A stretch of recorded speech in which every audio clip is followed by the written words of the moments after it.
Hi everyone, I'm David Fisher, and this is Presidential Chronicles, the series of books and videos on American history as seen through the lives of the presidents of the United States. This episode is from the life of John Adams, and the focus is Path to Rebellion. The year is 1765, and the British have just passed the Stamp Act. This is ostensibly a way to raise money for the mutual defense of the colonies in the wake of the French and Indian War, which had been a financial drain on the British. They needed some money, and they thought, well, we'll just start taxing the colonies. And they passed an act that required the purchase of a stamp for any paper document. It could be a contract, it could be playing cards. And the colonists were up in arms. This was the first time, unprecedented, the first time the British had imposed a direct tax on the colonials. And again, this was deemed to be a major violation of rights. As John Adams would later say, that enormous engine fabricated by the British Parliament for battering down the rights and liberties of America, I mean the Stamp Act, has raised and spread through the whole continent a spirit that will be recorded to our honor with all future generations. A Parliament of Great Britain can have no more right to tax the colonies than a Parliament of Paris.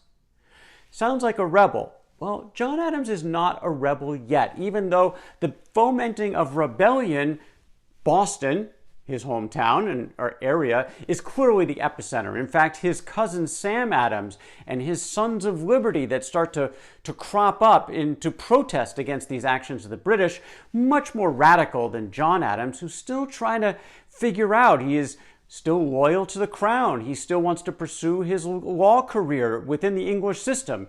At the same time, he is an American, and so he has these split loyalties trying to figure out which direction to go. Well, when the British repeal the Stamp Act, they come along with another set of acts called the Townshend Acts, and this continues to push Adams and others further and further away from the British Crown.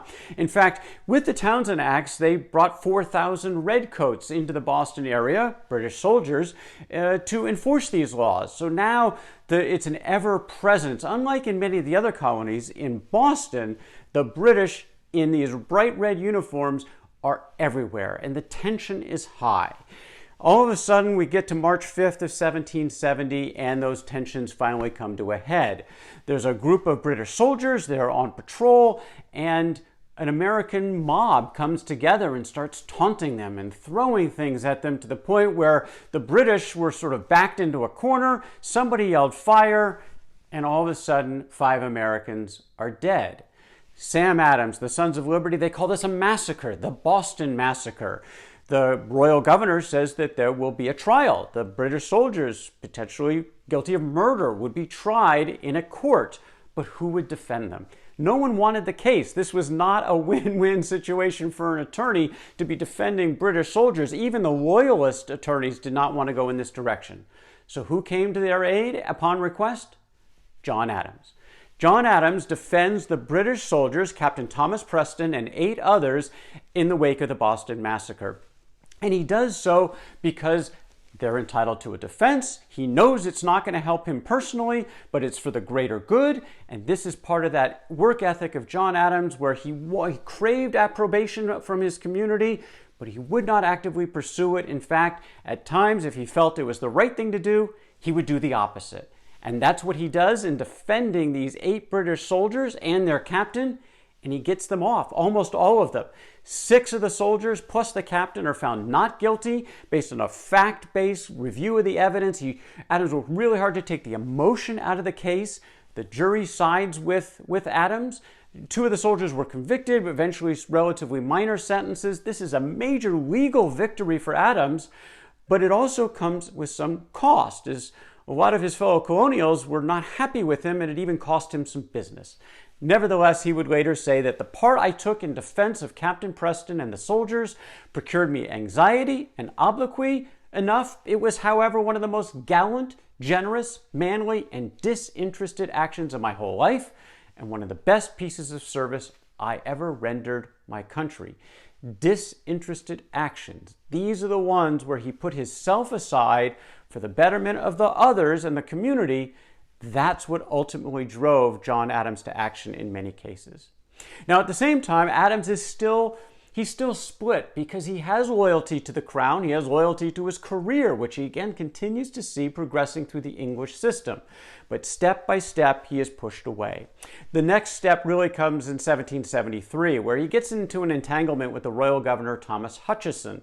So Adams has been more outspoken against the British government, and all of a sudden, Hutchison steps in and personally vetoes Adams' election to the Massachusetts Council, which was the upper body of the General Court, further pushing Adams into the role of rebel.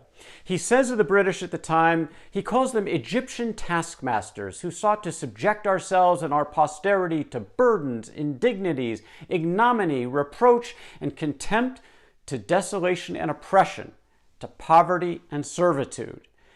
Adams is now moving further away, and he's about to be gone for good when the British come across with yet another act, the Tea Act. A tax on tea, 1773.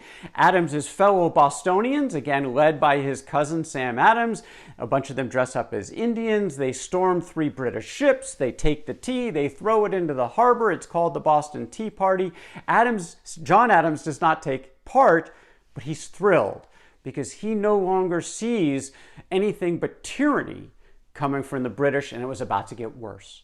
In the wake of the Boston Tea Party, the British come along with the Intolerable Acts. It canceled Massachusetts' colonial charter, disbanded their colonial government, gave dictatorial powers to the royal governor of Massachusetts, closed Boston Harbor, passed the Quartering Act, which required local Bostonians to actually house British soldiers, more and more are coming, in their homes.